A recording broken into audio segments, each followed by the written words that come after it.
Vamos continuar o nosso estudo em Atos dos Apóstolos, hoje capítulo 24.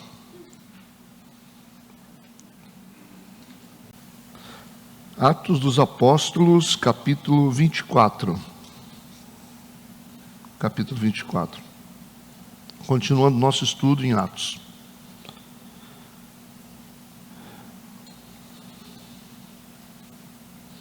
Estamos quase terminando, né? Atos dos Apóstolos. Vamos orar? Deus, obrigado por essa manhã, na Tua presença, que Teu Espírito nos conduza, que o Senhor seja a nossa luz, o nosso guia nesta palavra e que tudo aconteça conforme a Tua vontade. É o que nós Te pedimos nesta manhã, no nome de Jesus. Amém e amém. Ok? Atos dos Apóstolos, capítulo 24, vamos ler alguns versículos. Diz assim: E 5 dias depois, o sumo sacerdote Ananias desceu com os anciãos e um certo Tértulo, orador, os quais compareceram perante o presidente contra Paulo. E sendo chamado Tértulo, começou a acusá-lo, dizendo: Visto como por ti temos tanta paz e por tua prudência se fazem a este povo muitos e louváveis serviços, sempre em todo lugar, ó potentíssimo Félix, com todo o agradecimento queremos reconhecer. Mas para que não te detenha muito, rogo-te que conforme a tua equidade nos ouça por pouco tempo. Temos achado que este homem é uma peste e promotor de sedições entre todos os judeus, por todo o mundo, e o principal defensor da seita dos nazarenos, o qual intentou também profanar o templo, e nós o prendemos, e conforme a nossa lei, o quisemos julgar. Mas, sobrevindo o tribuno Lícias, nos tirou de entre as mãos com grande violência, mandando aos seus acusadores que viessem a ti, e dele tu mesmo, examinando, poderás entender tudo o de que o acusamos. Tá bom. Pessoal, no último versículo do capítulo 23, da semana passada, nós vimos que o governador Félix recebeu o apóstolo Paulo para ouvi-lo sobre as acusações que ele estava sofrendo da elite religiosa judaica. Todos lembram disso, né? O governador se comprometeu em tratar do assunto de Paulo somente na presença dos seus acusadores, que já haviam sido convocados para o julgamento no tribunal romano. Então, nós lembramos na semana passada que o governador disse: nós só vamos começar a ouvir Paulo, ou começar a julgar o caso de Paulo depois que os acusadores estiverem presentes. A gente até abriu um parênteses aí, sobre essa ética legal, isso. A ética dos romanos em julgar uma situação com todas as pessoas envolvidas presentes. A gente aprendeu algumas lições sobre isso, como cristãos, e tem coisas que a gente tem que aprender com as pessoas que estão lá fora. Na verdade, acho que é bem adequado também no comentário. Eu estava até falando com a minha filha que a gente veio agora e vimos o pessoal saindo da igreja católica, igreja cheia de gente, estava lotada de pessoas. A missa começa às 7 horas da manhã, acho, 7h30, não sei. E o pessoal tudo saindo da igreja, Aí cada um está caçando a sua religião, tem a sua maneira de servir a Deus, enquanto os evangélicos estão dormindo. Legal isso, né? O que vocês acham? Em que ponto nós estamos nessa escala de Deus? A gente às vezes fala mal dos católicos, os católicos pelo menos eles estão professando e estão praticando a fé deles.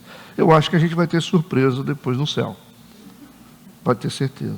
Então, que ponto que nós chegamos onde os evangélicos têm menos responsabilidade do que um católico, do que um macumbeiro? Você já pensou? É uma coisa meio complicada, Então, mas eles estão lá, eles estão cumprindo a fé deles, eles estão vivendo dentro daquilo que eles aprenderam. Eles foram criados naquilo ali. Estão seguindo com obediência aquilo que foi ensinado para eles. E nós? A gente que ouve a palavra todo dia, que falamos que somos o povo salvo, né? Então, assim, acho que é bem adequado também a gente perceber a ética aqui do governador romano, né? Romano, e dizer assim: nós não podemos julgar Paulo sem a presença das demais pessoas que estão envolvidas. Interessante, né? Ensinando para a gente que tem coisa que tem que ser tratada na presença de todo mundo que está envolvido, né? Coisa que os cristãos evangélicos fazem, né? Vamos falar evangélico, né? Porque cristão é outra categoria de gente, né? Evangélico tem sentido pejorativo já, infelizmente, né? Então, às vezes a gente trata de coisas sem ouvir o outro, quer resolver situações sem ouvir a outra parte. Fica aqui uma lição para nós, evangélicos, vamos falar evangélico, né? Que os cristãos não precisam dessa lição, a ética, né? Então vamos para o versículo 1. 5 dias depois, o sumo sacerdote Ananias, que é o sumo sacerdote da época, né, desceu com os anciãos e um certo Tértulo, orador, os quais compareceram perante o presidente contra Paulo. Depois de 5 dias, nós vimos aqui o sumo sacerdote indo até o governador Félix com uma delegação, né, do Sinédrio, apresentar acusações contra Paulo. O Tértulo aqui, interessante que o Tértulo é romano. E o Tértulo é um advogado, ou chamado de defensor, né, romano, contratado pelos judeus para declarar o caso deles contra Paulo. Os judeus não são fáceis, não. Os judeus aqui representam a classe religiosa do povo de Deus. No meio do povo de Deus tem a classe religiosa, né? Tem os cristãos e a classe religiosa. Os judeus são a classe religiosa que, para se defender, contrata um romano, né? Porque o cara é bem experiente, né? Articulado, para defender a causa deles diante do tribunal romano. Interessante isso, né? Interessante, fica mais uma coisa para a gente pensar, né? O negócio é tão sagaz que eles não se veem preparados para fazer a própria defesa. Ele tem que apelar por um advogado romano. Ok. E está todo mundo perante aqui, né, o governador. Versículo 2 e 3. E sendo chamado Tértulo, começou a acusá-lo, dizendo: o Tértulo é um bom orador, um articulador, né, um bom advogado. Ele começa a falar sobre Paulo. Visto como por ti temos tanta paz e por tua prudência se fazem a este povo muitos e louváveis serviços. Começou a bajulação com o governador Félix, né? Está falando em nome dos judeus, está dizendo: por ti nós temos tanta prudência, né?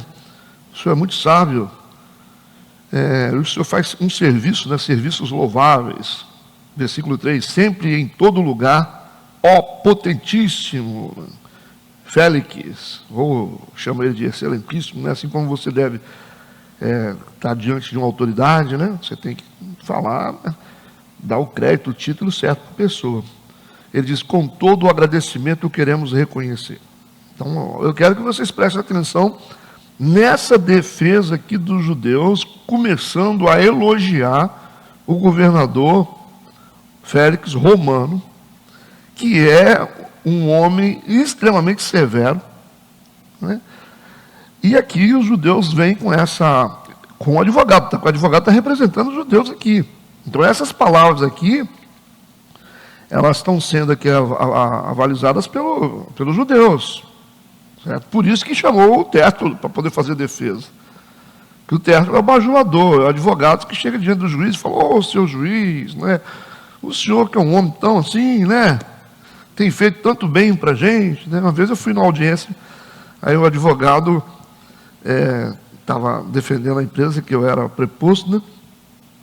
eu representava, o advogado já chegou para o juiz e falou assim: ô, senhor juiz, o senhor é um homem inteligente igual o senhor, e falou assim: e o seu filho, como é que está na faculdade, como é que está a família? O advogado esperto, né?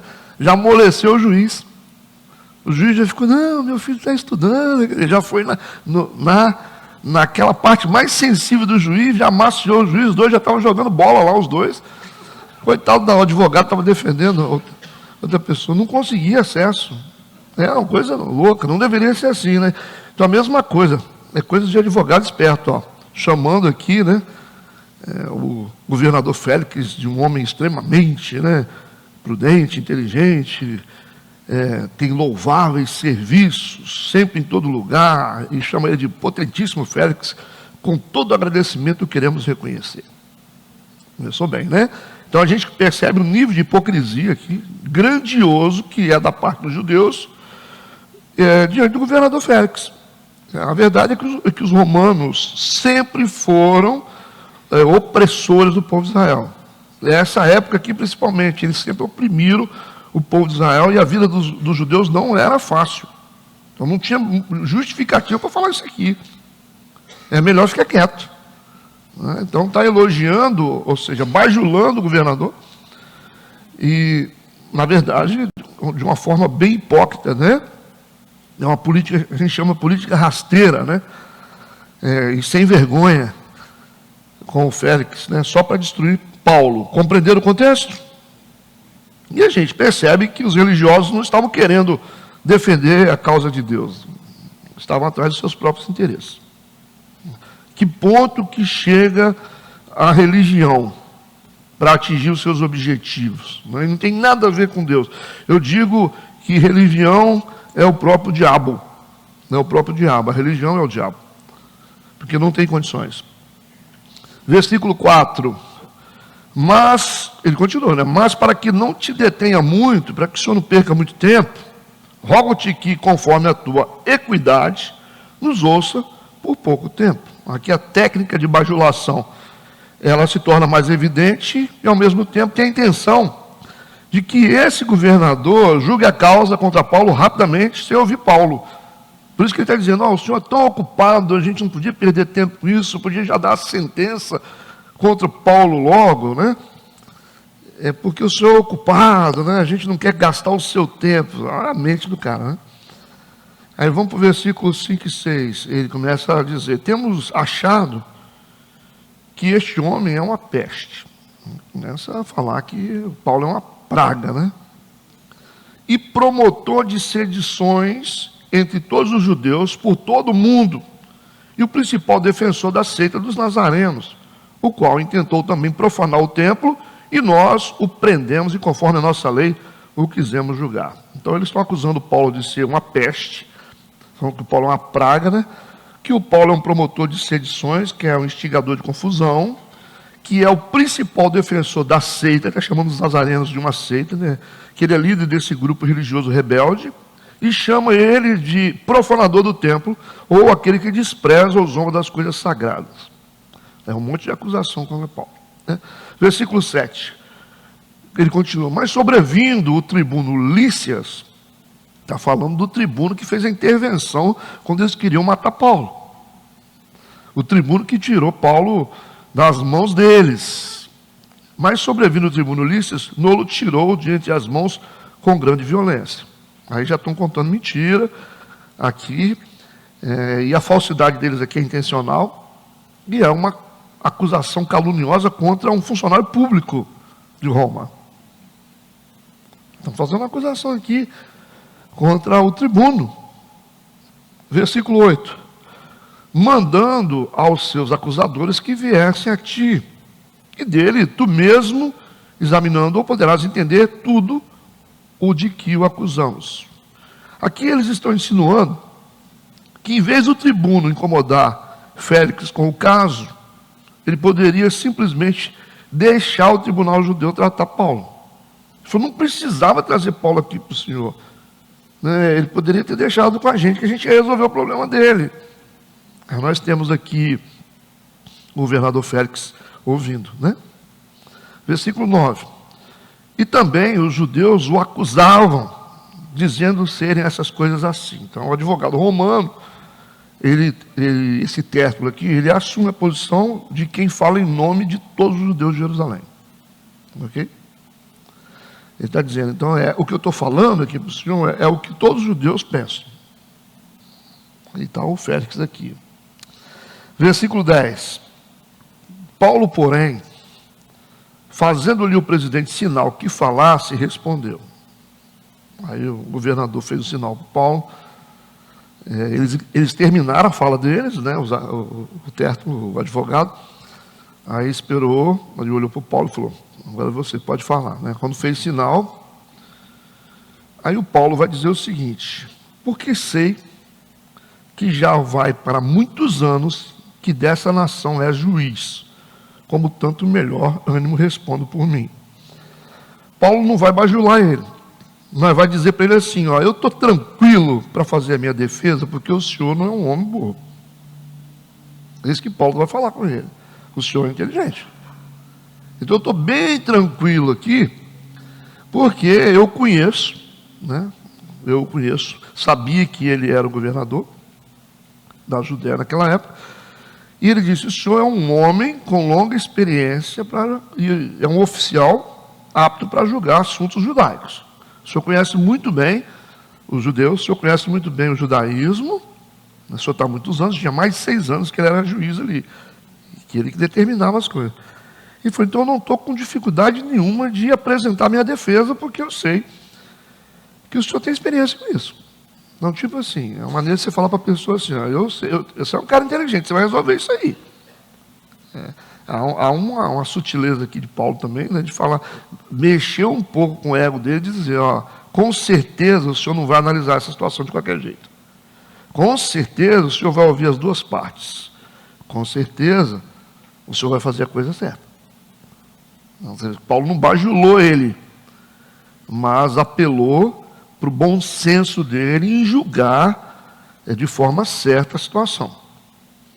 Está dizendo que a capacidade judicial dele estava trazendo para ele mais segurança, né? Versículo 11. Ele diz, pois bem pode saber que não há mais de 12 dias que subi a Jerusalém a adorar. Ele falou, sabe quantos dias que eu estou aqui em Jerusalém? 12. O senhor sabe. E o senhor sabe exatamente quando eu cheguei, porque quando eu cheguei, a cidade fez um tumulto. Bom, ele sabia.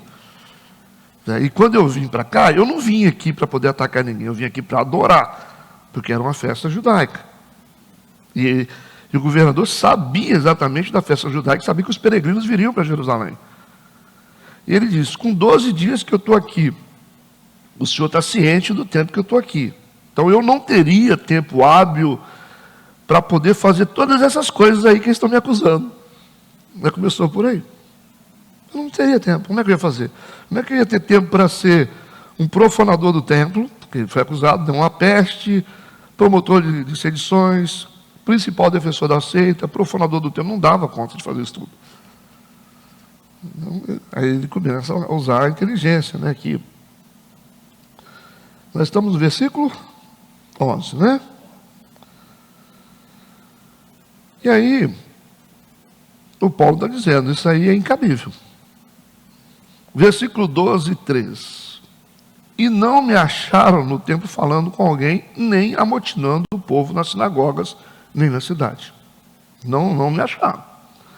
Nem tampouco podem provar as coisas de que agora me acusam. Aí que é interessante, que diante do tribunal romano, né, que é muito superior ao nosso tribunal, sabia? O tribunal das trevas, ele é bem mais, né, rigoroso, né, e coerente do que o nosso tribunal, que nós julgamos o tribunal dos santos, não é? O tribunal das trevas. Satanás, ele entra na brecha, né? Ele é um promotor eficiente, ele entra assim na brecha da lei. Ele tem total ciência de que ele não pode ultrapassar os limites. Ele espera a gente abrir uma porta para poder entrar. É verdade. Então o diabo, ele entende, sabe do potencial de Deus, conhece o mundo espiritual, as regras do mundo espiritual. Não se move de qualquer jeito. Ele se move com inteligência e de forma intencional. Por isso que a cauda, a representação, é cauda de serpente. É sagaz. A pata é de leão. A força. A asa é de águia. Velocidade. É a tipologia do diabo. Não é bobo igual o bando religioso que existe. E aqui o Paulo está dizendo o seguinte, ó, não tem prova. E sem provas cabais, os romanos não julgam situações. Entenderam isso? Grande lição para o povo evangélico. Grande lição, sem provas, sem evidências formais, não se julga nenhuma situação. Paulo diz, vocês estão falando, mas cadê as provas? E ele sabe que o tribunal romano não julga apenas com meras afirmações que são multiplicadas pelos acusadores. Você fala uma coisa, depois você fala para outra pessoa que gosta de você, aí fica dois falando, aí você fala para a terceira, para a quarta, para a quinta. Daqui a pouco você tem 30 pessoas que estão do seu lado, não porque tem prova, porque um falou para o outro. É isso que Paulo está dizendo. Ele está dizendo, o negócio aqui, eu sei como é sério. Então não tem prova. Eles estão falando, mas não fiz nada disso, ele disse. Não tive tempo para fazer tudo isso. Não me viram no tempo falando com alguém, nem amotinando, não fiz confusão com ninguém. Nem na sinagoga, nem na cidade, nem tampouco. Eles têm nenhuma prova que podem me acusar. O governador olha e fala, fazer o quê? Vai violar? Não vai. Então, vamos fazer uma comparação com o mundo espiritual. Então, se você não quer problema com o diabo, anda na lei. Anda na lei. Você pode ficar tranquilo, que nada vai te acontecer. Você está com medo por quê? Você está com medo? Não precisa estar com medo, porque o diabo, ele conhece as leis de Deus.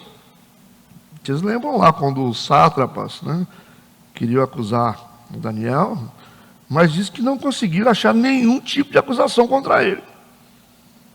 Nenhum. Não tinha como fazer nada contra ele, porque não achava. Legalmente, ele era um homem que estava correto.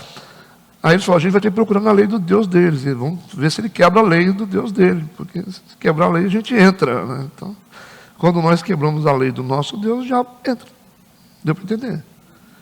Então, quem tem consciência de que está fazendo as coisas de maneira certa, não precisa ficar com medo. E Paulo também não está com medo. Porque ele está diante de um tribunal que conhece as leis. Diante do tribunal que conhece o aspecto legal das leis. Ok? Então, assim, nós temos que aprender com o mundo algumas coisas. O que nós podemos aprender com Roma? O que nós podemos aprender com o pessoal lá de fora? Que a gente mete o pau neles e fala, esse povo não vai para o céu, esse povo não vale nada. Não é verdade? Nós temos muito que aprender. Então a gente tem que tomar muito cuidado quando a gente vai criticar as outras religiões, e a gente tem que olhar para a nossa, como é que está. E às vezes nós estamos numa condição muito pior. Condição muito pior. Eu disse para vocês, Deus é o Deus que lê o coração das pessoas. Não adianta você dizer assim, não, pastor, mas essa pessoa está sendo enganada, ela foi doutrinada nessa... É ignorante, mas Deus é o Deus que lê corações. Ele sabe qual a motivação de cada pessoa, porque cada pessoa está numa religião ou em outra. Ele sabe. Ele sabe. Qual foi o critério que Deus usou para salvar o ladrão na cruz? Foi o nosso critério? Como é que ele salvou? Ele falou, hoje mesmo estarás comigo no paraíso. Foi isso que Jesus falou. Aí você falou, pastor, mas esse cara não fez escola bíblica? Não fez discipulado? Deus está sendo coerente, né? Jesus salvar um homem desse? Então nós estamos muito enganados com Deus. Então Deus não vê como vê os homens. Deus olha para o coração. Talvez alguém que está em outra religião que você julga, que é do diabo, julga, né? Pode ser que está mais salvo que você. Pode ser. Pastor, mas... Porque o fato de você não ter pecados sexuais quer dizer que você é salvo? Porque o pessoal só fica preocupado com pecado sexual, né? O evangélico fala assim, mas eu não traio. Mas mente. Mas é hipócrita, é enrolado, é omisso, covarde, não respeita regras. Então, qual a diferença? Então, tem muita gente que vai para o inferno, não é porque cometeu o pecado do sexo, né? Mas vai, talvez, pelo pecado da omissão. Quando você tem que fazer alguma coisa e você não faz, você é um omisso. Omisso, você foi chamado para fazer. Você está aí para fazer o quê? Então, faça o seu papel de pai, faça o seu papel de líder, faça o seu papel de esposo, faça o seu papel.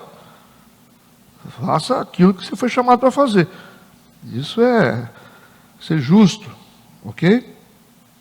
Então vamos assim, dar uma freada no nosso senso crítico contra as pessoas que a gente diz que não vai para o céu. Porque a escola dos romanos aqui está sendo maravilhosa hoje de manhã. Gostei do governador Félix. E ele não era um cara legal, não.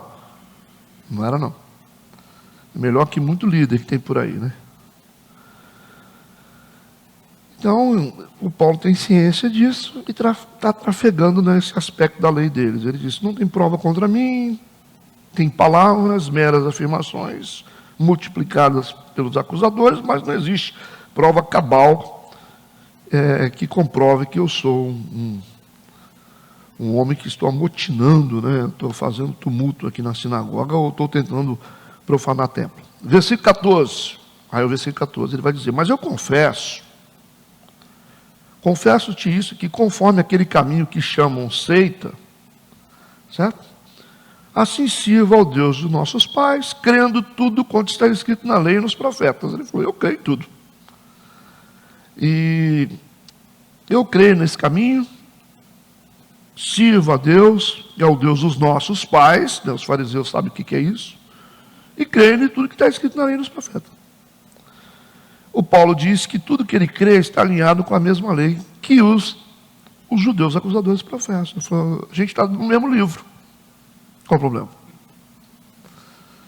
É esse que está interpretando do jeito deles, mas a gente leu mesmo. Qual o problema? Não. E aí o governador está ainda estático ali, vai fazer o quê?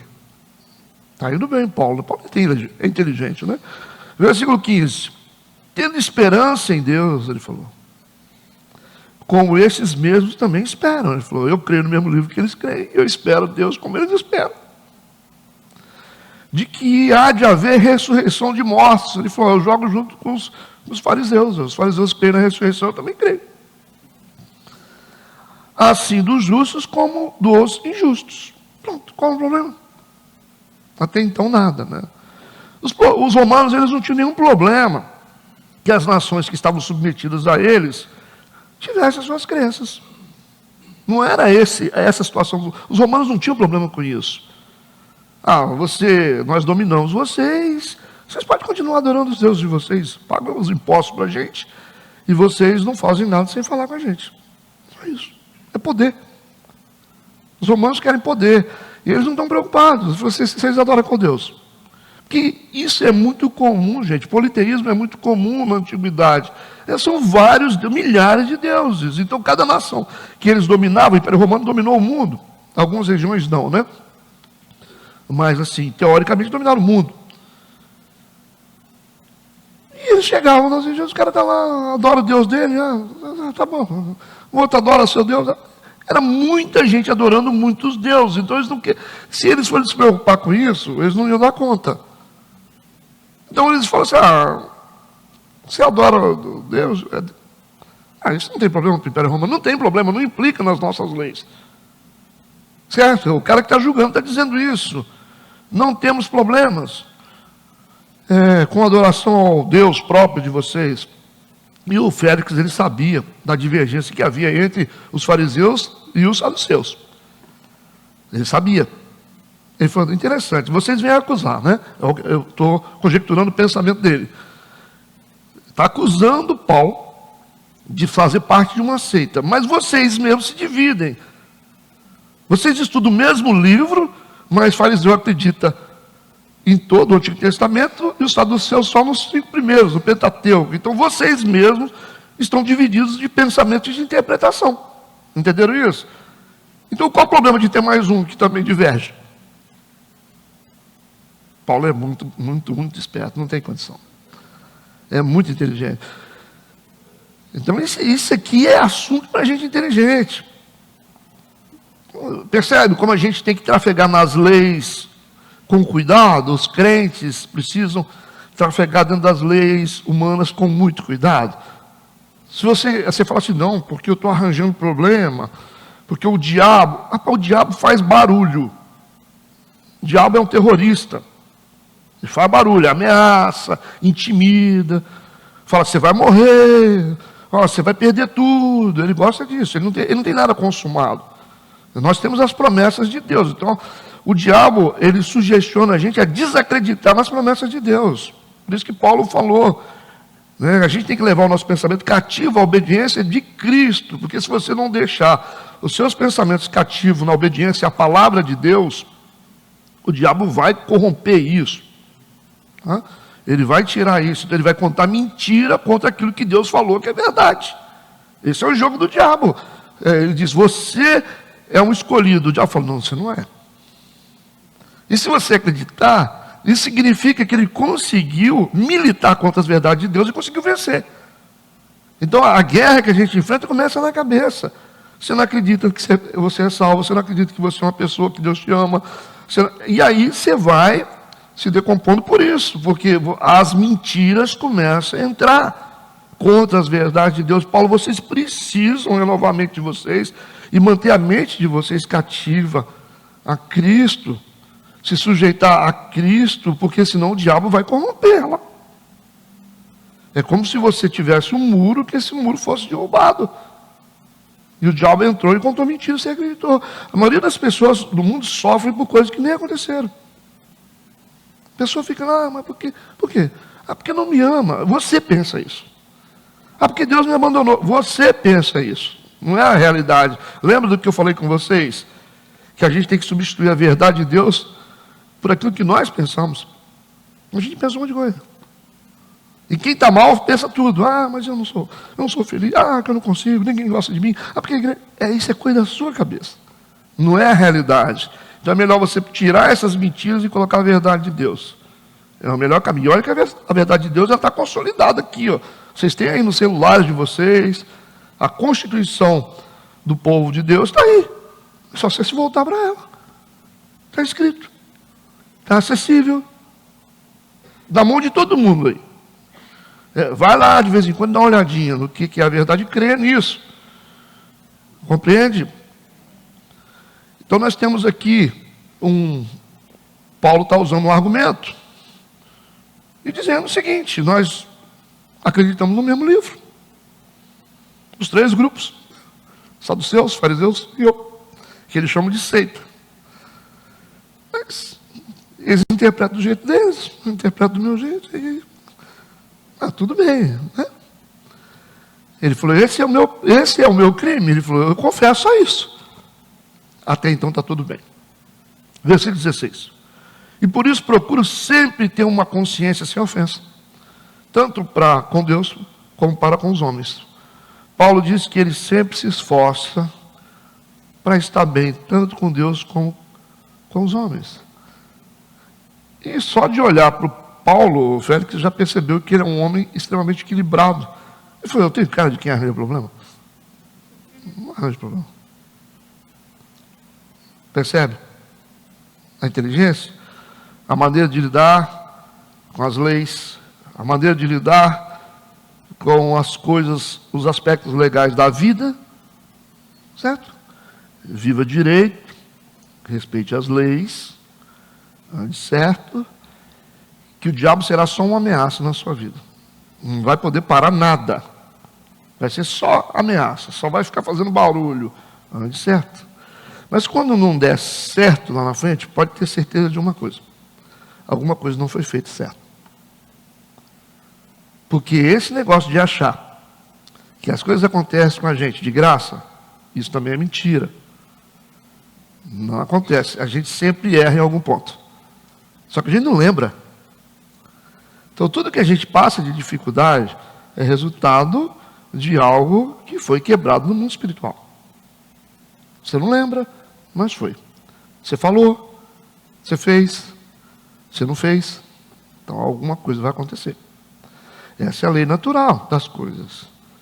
Tem que ser assim, porque se não tiver uma consequência, nós nunca saberemos onde nós erramos. Você já imaginou? Se a gente fizesse um monte de coisa errada e a gente não tivesse um resultado negativo dos nossos erros. Por isso que eu falei com vocês que o conceito de maldição na Bíblia não é um conceito ruim. A palavra maldição, presta atenção, nunca esqueça disso. A palavra maldição está relacionada a atos de Deus. Não é ato do diabo. Deus sempre usou a maldição para controlar o povo. Para mostrar para o povo que eles estavam andando pelos caminhos errados. Então, a maldição é a febre que diz que a gente está doente.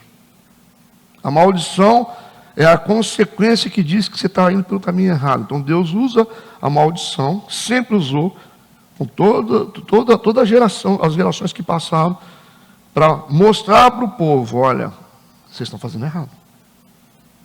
Se vocês adorarem ídolos, vocês vão ter consequência. Mas não é porque o mundo espiritual está configurado assim. Não é porque Deus resolve no momento ali, o mundo espiritual está configurado. Nós temos uma configuração pronta dentro desse setor aqui, ou não temos? Está pronto. Nós temos uma escada, se você não souber usar, você vai se machucar. Nós temos energia elétrica, 110, 220, e tem pontos aqui que tem até mais, que não pode ser mexido de qualquer jeito sem ter um técnico, ou não temos. Nós temos lugares que podem provocar acidente, como vidros. Isso está configurado, o mundo espiritual é configurado da mesma forma. Como é que a gente vai saber? Né, irmãos? Como é que a gente vai saber? Você tem lá, né? Cuidado, não tem as plaquinhas que diz cuidado. Né? Vidro frágil. Na verdade, cuidado, atenção, alta tensão. Para que servem esses sinalizadores? É como a Bíblia. Para dizer para a gente, cuidado, chão escorregadio. Cuidado com o degrau. Aí a gente fica... Aí você fala, não tem nada a ver esse negócio. Então tá, sai correndo e passa naquele vidro lá que você vai ver como é que faz. É como se você quebrasse uma lei. Aí você diz, pastor, mas puxa vida, mas Deus é assim, por que as crianças morrem? Que Deus é injusto, porque a criança, se você solta uma criança aqui, um bebê de 1 ano de idade que está engatinhando, e ele for com uma pecinha de ferro enfiar ali na tomada de 220, ou de uma alta tensão, ele vai morrer. Eu falo, mas por quê? Ele não é criança, da mesma forma. Então, os bebês que estão morrendo, as crianças inocentes que a gente diz que estão morrendo, é resultado de uma quebra de princípio dos pais. Porque criança não pode ficar perto de alta tensão. Criança não pode descer a escada de qualquer jeito. Criança não pode brincar perto de coisa que provoca acidente. Quem é responsável? Os pais. Então é o pecado dos pais nos filhos. Isso é pecado.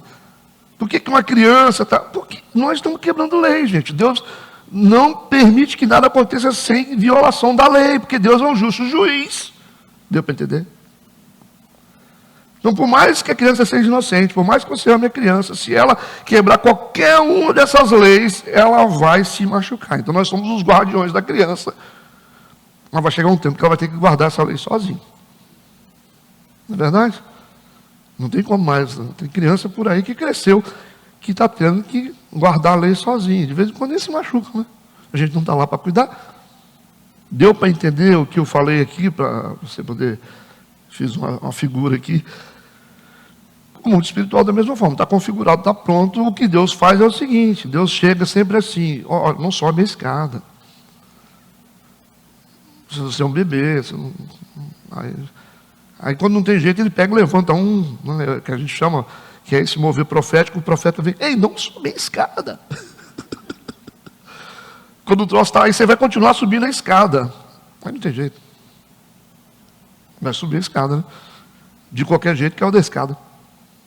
Aí Deus levantou um para falar, levantou outro para falar.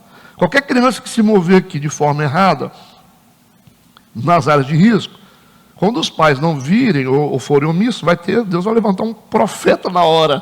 Um monte de... a criança lá, gente, a criança lá vai... Não, são os profetas que estão avisando. Ou não. Coloca uma criança para subir aqui, se não ficar assim. Aí, porque esse senso profético de vocês, eu estou fazendo só uma analogia, de vocês vai tentar tirar a criança do risco. Então o profeta é esse, que ele vai tentar tirar a criança do risco, com uma intervenção, dá um grito assim, fala, não faça isso, senão você vai morrer. O cara não quer saber de nada e vai cair. Está tudo configurado, o mundo espiritual está configurado. Se você tocar em alguma coisa, quebrar uma lei, a lei vai quebrar você. Hã? Qual que é a lei? Quebra a lei da gravidade. Você vai ver quem vai ser quebrado. A lei vai ficar lá. Quebrado vai ser você. Não é a lei? Termodinâmica, tem tudo. Tem várias leis. E aí, a gente fica perguntando, por que aconteceu isso? Deus é aquele que fica pedindo para a gente não ir. Não vai não. Não passa aqui não. Não faz isso não. Cerca a gente de vez em quando. Fica na frente da gente para ver se a gente vai passando por cima. Entendeu? Então para de culpar Deus das coisas ruins que você sofre. Tá bom? E Paulo diz que se esforçou bastante para estar bem, com uma boa consciência, tanto para com Deus como para com os homens. Está bem tranquilo. Versículo 17 a 21, é um capítulo pequeno, né? O texto diz, ora, muitos anos depois, vim trazer à minha nação esmolas e ofertas. Ele está dizendo, eu vim para isso. Vim para adorar e para trazer esmolas e ofertas que ele havia levantado, né, das demais igrejas. Nisto me acharam já santificado no templo. Lembra disso? Que ele tinha feito um voto. Não em ajuntamentos, nem com alvoroço. Então, uns certos judeus da Ásia, então esses certos judeus da Ásia, que sabiam que Paulo não veio fazer nada de errado, mas estão acusando ele, de certa forma, estão acusando ele. Versículo 19. Os quais convinha que estivessem presentes perante ti e me acusassem. Estão me acusando, né? Se alguma coisa contra mim tivesse, né? Não tem nada. Versículo 20. Ou digam esses mesmos, se acharam em mim alguma iniquidade, quando compareci perante o conselho, a não ser essas palavras que, estando entre eles, clamei. Hoje sou julgado por vós acerca da ressurreição dos mortos. Eu estou sendo julgado por isso. Ele falou uma coisa que faz parte da minha fé. Assim como os romanos têm a fé deles, nós também temos a nossa fé. E Paulo sabe que isso não é um problema para os romanos. Lembram lá quando Jesus foi julgado por Pilatos?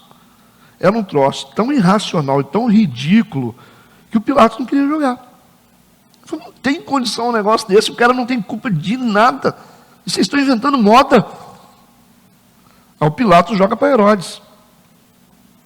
Chega lá, o Herodes começa a brincar, você é rei dos judeus? Rindo dele, né? Porque Herodes era meio doido também, né? Você é rei dos judeus? Ele fala, tu dizes. Ele fala, isso não tem problema nenhum.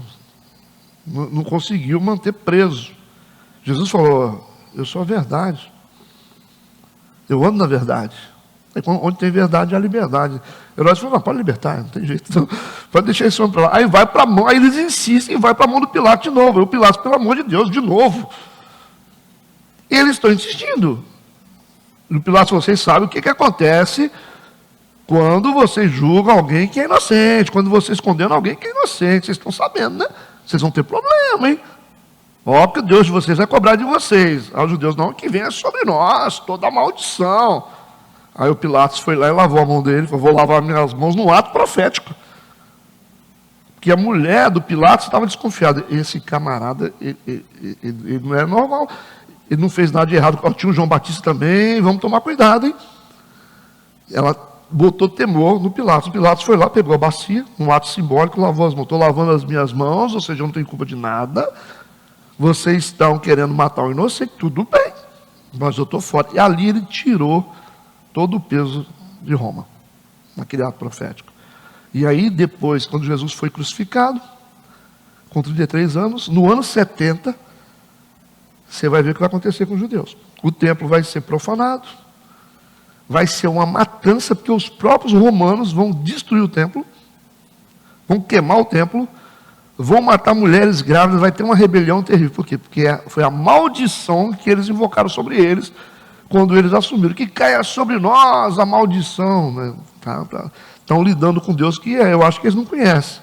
E a cobrança veio no ano 70. O Império Romano permaneceu firme e forte. Né? Porque não se meteu numa guerra que não era deles. Viu a inteligência deles? Nós não vamos nos meter numa guerra que não é nossa. Por que o Império Romano prevaleceu tanto tempo e até hoje tem resquício deles aí? Na religião. Nós temos aí no Império Romano na forma de um papa. Porque ele é um rei. Que o dia que ele levantar lá o cetro dele e falar, todo mundo vai ter que baixar a bola. Vocês sabem o poder de um papa no mundo, né? Ou não, vocês não sabem? Fica quieto. Mas quando ele resolver se levantar e dizer assim, você vê que ele é muito... Ele fica na imparcialidade, o Papa. Ele fica assim, fala um negocinho. Ele não é um cara incisivo. Você pode ver, ele fala as coisas, mas com uma certa moderação. Não tem nenhuma implicação a nível mundial que ele fala. Mas o dia que ele falar, todos os católicos têm que ser... Aí vocês vão ver. Vocês vão ver o poder de um rei. Que houve um período em que os papas estavam no lugar dos reis. Dominou Roma. Porque houve um intervalo dos Césares. Não tinha outro César para substituir. Então o Papa assumiu o poder. E aí todo mundo tinha que beijar o anel. Mata fulano, mata fulano, mata fulano. Vamos matar. Era assim. A chamada Inquisição não era brincadeira, não. O Papa tem o poder religioso é muito maior do que o governo.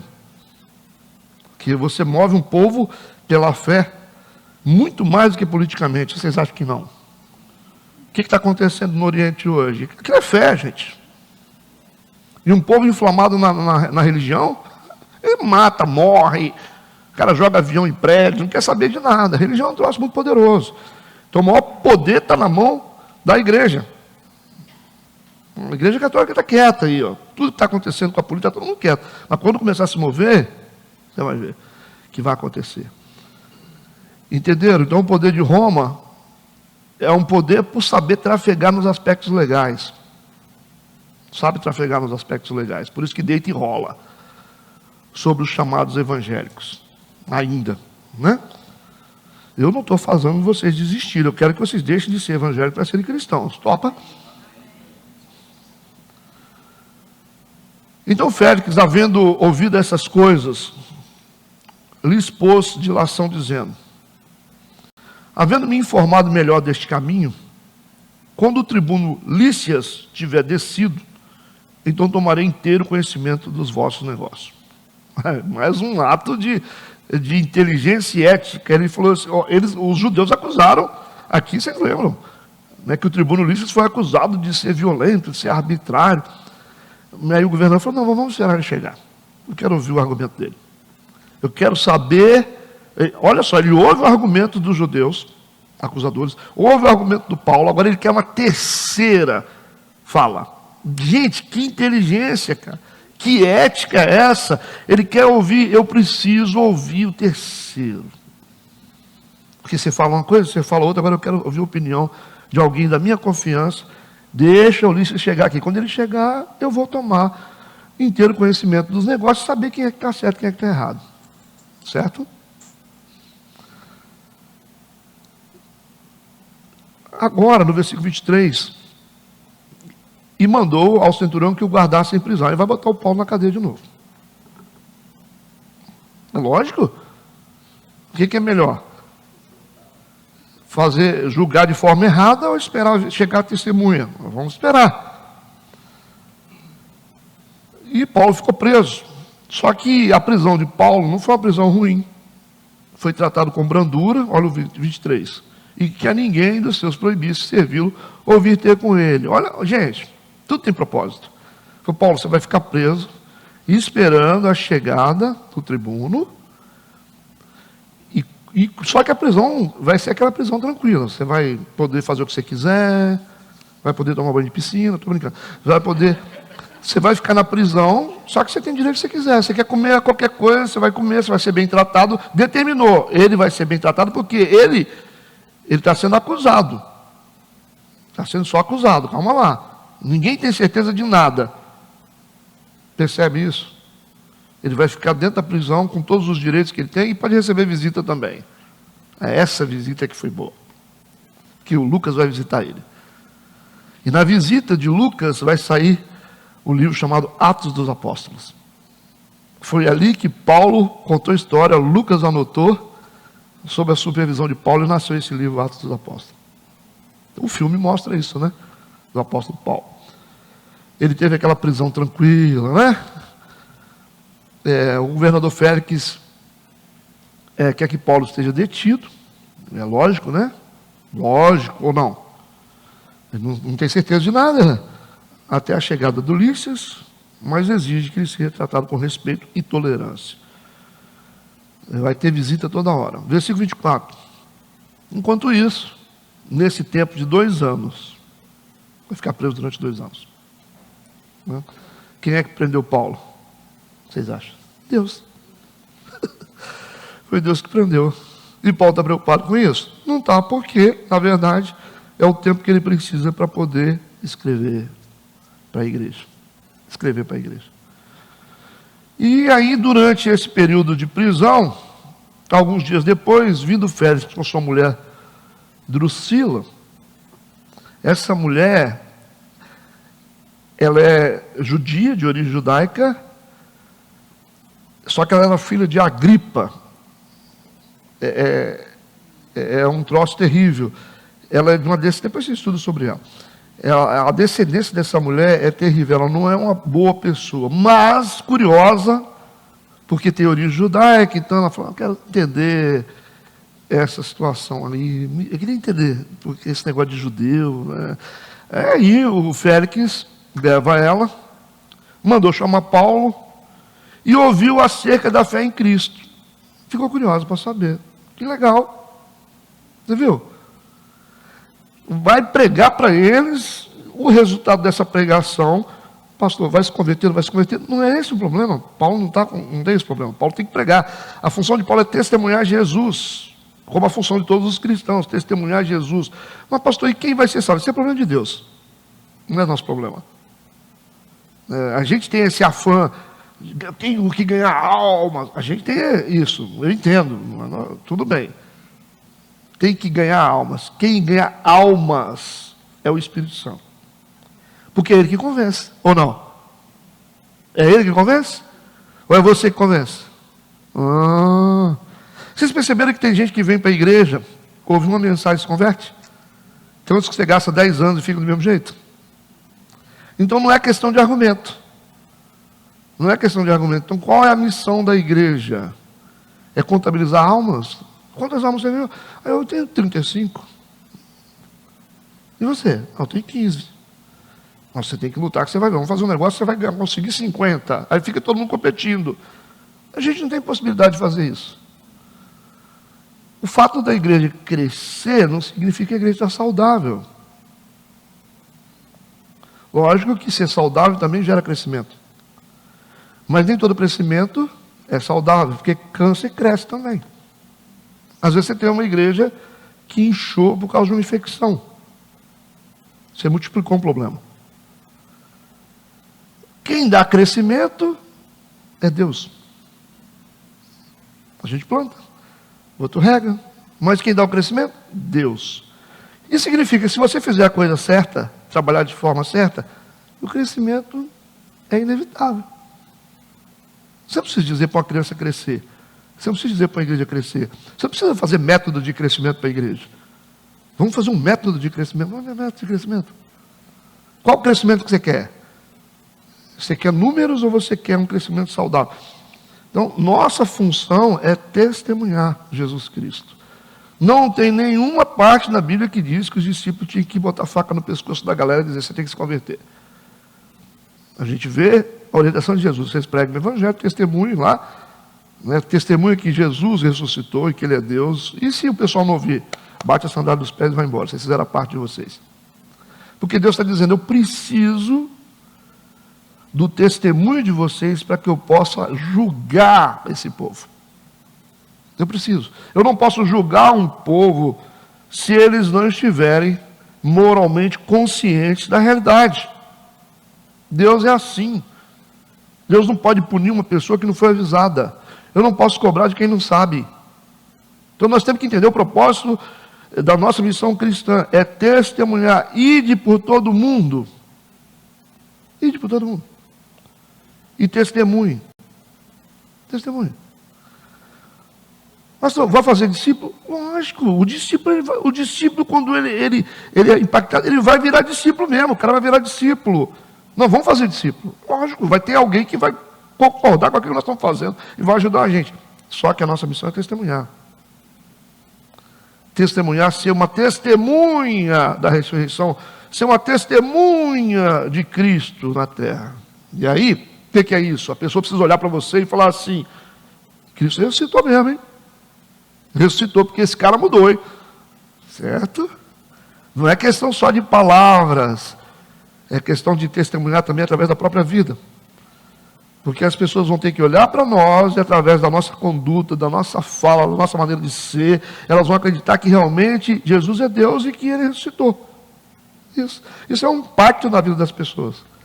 Mas às vezes as pessoas falam muito. Eu preguei lá na praça. Tá aí, você pregou na praça, mas ninguém confia em você. Você fica aí aprontando um monte de coisa aí e fica só pregando. Pregar, fala. Ou não? Fala. E tanto é sério isso, nós não temos hoje, porque não é o nosso propósito nesse momento. A gente trabalha pela demanda. Eu não preciso fazer grupo de evangelismo hoje. A gente não está dando conta dos que tem. Se fizer grupo de evangelismo para ir para a rua aí, o que vai acontecer? Vai ficar gente lá de fora ali. Nós temos que agora arrumar a casa para poder colocar as pessoas. Nós estamos nessa parte logística. Não adianta fazer evento, vamos fazer evento para essa igreja, crescer sem fazer nada. E como o testemunho é poderoso, por que as pessoas vêm na igreja? Por causa do testemunho de vocês. É um amigo de vocês que vê a sua vida, vê você falando, você está lá na empresa dele, gosta de você, e fala, poxa, que legal, nossa, testemunho é muito mais poderoso do que o que as pessoas acham que estão fazendo. A nossa igreja está crescendo através do testemunho. Não temos nenhum tipo de estratégia de evangelismo, porque não é um tempo, no tempo certo, vamos fazer. Se tiver uma igreja grande, que a igreja precisa encher de gente, nós vamos sair e falar, aí você pode ir lá, falar o que você quiser, mas você tem que saber que quem vai ficar é quem for convencido por Deus, porque senão não fica. Pode vir 10 vezes aqui. Tem gente da minha igreja aqui que já passou por discipulado, está aqui há mais de 6 anos e nunca quis ser membro. Nunca quis ser membro, não quer fazer parte da comunhão, gosta só de assistir culto. Mas por quê? Porque não entrou ainda aquela coisa. Então não é por muito falar, a gente tem que focar no nosso testemunho. Pastor, mas no testemunho pode discipular? Lógico. Isso tudo faz parte de um testemunho. Ensinar as verdades de Deus para as pessoas, conscientizar eles da verdade. Esse é o papel. A gente está vendo em Atos dos Apóstolos, que é Atos do Espírito Santo ou não? A obra do Espírito Santo. E aí, a gente viu que o Félix levou a mulher, e os dois agora estão ouvindo acerca da fé em Cristo. É o testemunho ou não é? Versículo 25. E tratando ele da justiça, olha o que Paulo está falando. Olha o tema do Paulo. Justiça.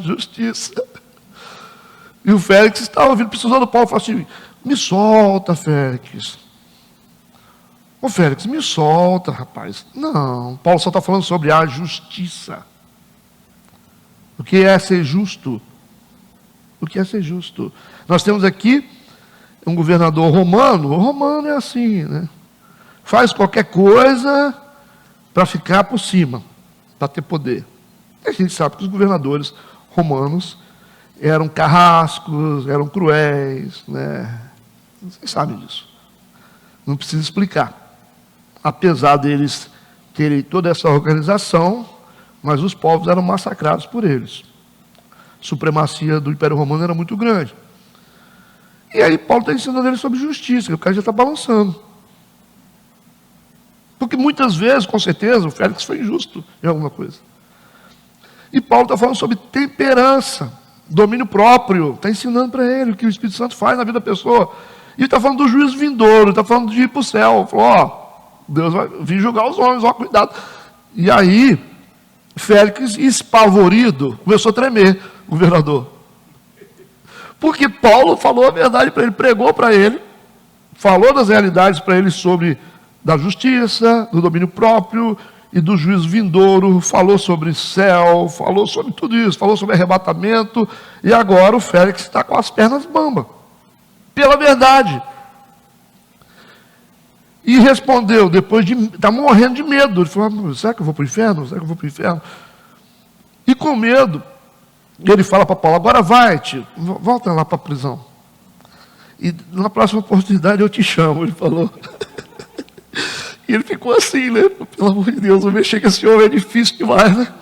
E ele ficou tremendo de medo. Falou, esse cara falou uns negócios aqui que... E era toda a realidade da vida dele. Pregou ou não pregou? Ah, pregou para o governador.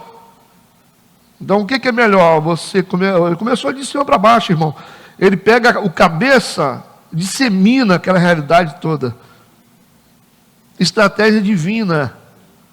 Quando você começa a pegar uns gatinhos assim, você vai no cabeça e você resolve a situação toda. O Félix era uma autoridade romana, né? Como eu disse, acostumado com atrocidades contra povos inocentes. Mas aí Paulo falou de assuntos sensíveis, confrontadores, e ele ficou com muito medo. Essa que foi a verdade. E ficou com tanto medo que ele não sabia o que fazer. Porque de um lado tem os judeus. A multidão de judeus que tem a questão política. Jerusalém está recheada de judeu. Uma classe religiosa de elite. E do outro lado tem o Paulo com a verdade. Aí, o que faz? Né? Esse homem falou uma verdade, ele está sozinho, mas ele falou uma verdade tão forte aqui. E eles são a maioria. Então ele tem aquele transcendental diante dele, e tem do outro lado aquela multidão de judeus que ele arranjar uma questão. Se ele arranjasse problema com os judeus, ele ia ter problema com César, porque ele estava ali para colocar em ordem as coisas. Qualquer tipo de tumulto ali, fora de controle, a cabeça do governador rolava. César é assim, só tinha doido, né? Para ver, todos os Césares eram homossexuais. Maluca, você imagina Calígula, como que era, né? Nero, né? Tocou fogo em Roma, colocou a culpa no Paulo. Mas só tinha doido. Calígula, foi o Calígula, né? Quem casou? Não, o Nero casou, viu um rapaz, um jovem, achou ele bonito, mandou castrar ele e casou com ele. O cara era tão bonito, um jovem tão bonito, ele mandou castrar o rapaz e virou a esposa dele. O Calígula colocou um cavalo para ser senador. Lembra disso? Maluquice, é assim, o Império Romano era uma loucura. Mas, loucura com poder, né? E qualquer coisa errada abaixo de César, os caras tinham que pagar com a própria vida. O que não faltava era centurião morrendo, que era líder de uma centúria de 100 homens. E governador de província, igual da Judéia, que era o rei da Judéia, Herodes, estava abaixo de César. E se fizesse alguma coisa, Pilatos então, todos tinham medo de César. Se piscasse o olho, morria. E aqui, a gente tem um governador que está abaixo de César e está com medo, diante de uma realidade espiritual e diante de uma realidade política. Vai fazer o quê? Vai confrontar os judeus e arranjar problema com César? Ou vai confrontar o Paulo e arranjar problema com Deus? O que você faria? O que você faria? É difícil isso aí, né? Eu já ficava quieto. É assim que muita gente faz no meio da política. Olha para Deus e fala, meu Deus, Deus está certo, né? Mas o povo aqui que vai me dar, né, recursos materiais, né? Aí virou omisso. Faz cara de paisagem e fica... Não tem ninguém com coragem para se levantar para tomar decisão. E acende uma vela para o diabo e outra para Deus. É isso que você vê. Gente enrolada e gente corrupta e ao mesmo tempo religioso. E ele está com medo. Vai fazer o quê? O que eu vou arrumar? Ele falou, quando tiver oportunidade eu te chamo de novo. Fica lá. Ele está ganhando tempo. Por isso que ficou 2 anos ali, Paulo, ali. Versículo 26, esperando ao mesmo tempo que Paulo lhe desse dinheiro. Olha aí, nós temos outro problema.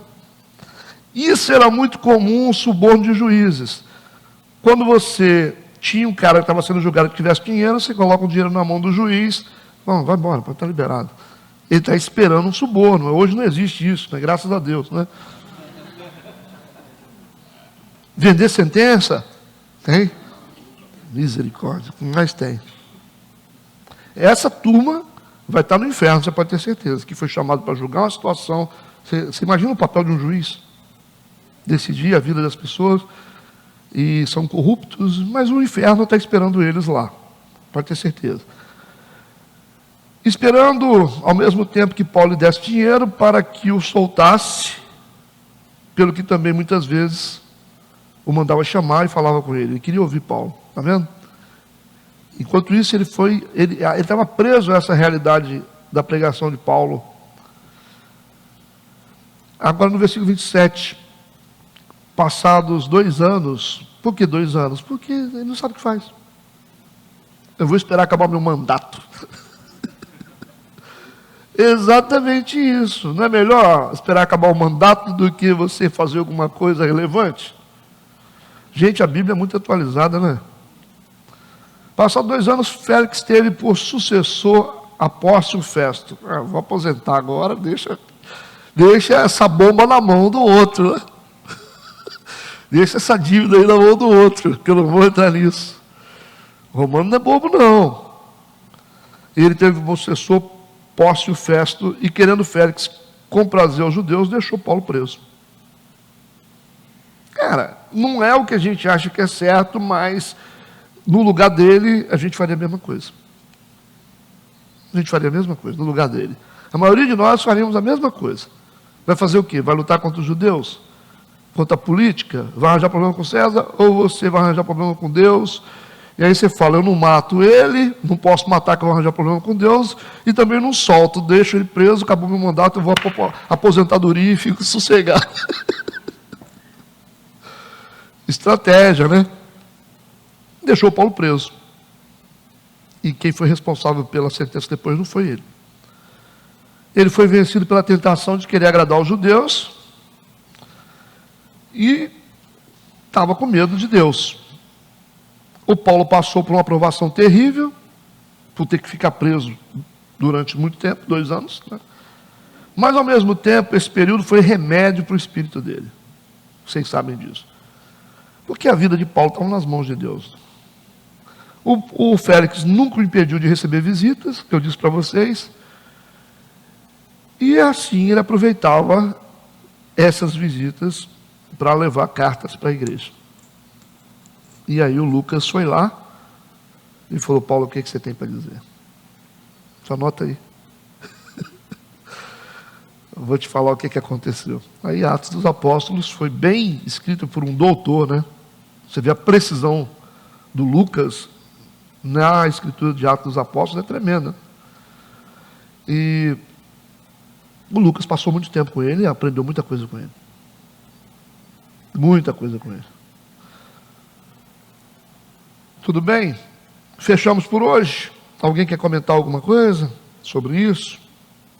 Andréia quer falar alguma coisa? Você está olhando aí? Dá uma expectativa, né? Porque a gente quer saber como é que vai terminar isso. Não pode, é outro capítulo. Até cenas do próximo capítulo. Nós estamos nesse julgamento, já tem umas 2 semanas, né? Mas, gente, é muita coisa legal. Fala sério. Para quem gosta de Bíblia, não tem como a gente não ver. A gente aprende tanta coisa legal, que assim é muito superior ao evangeliquez, né? essa cultura evangeliquez, de falta de ética, né? De falta de princípio. A gente aprende muita coisa. A Bíblia é fantástica, né? Mas amém. Semana que vem, André, se não vier, você assiste. É isso aí. Então vamos orar, agradecer a Deus. Convido os senhores e as senhoras para estarem no culto hoje à noite, tá? Pai Santo, querido, no nome de Jesus, somos gratos pela tua presença. Obrigado por mais um capítulo estudado. Nos leve para casa, agraciados pelo teu poder. Que tenhamos um dia muito abençoado com a nossa família. Que tudo seja para a honra e glória do teu nome. Nós te agradecemos. Amém e amém.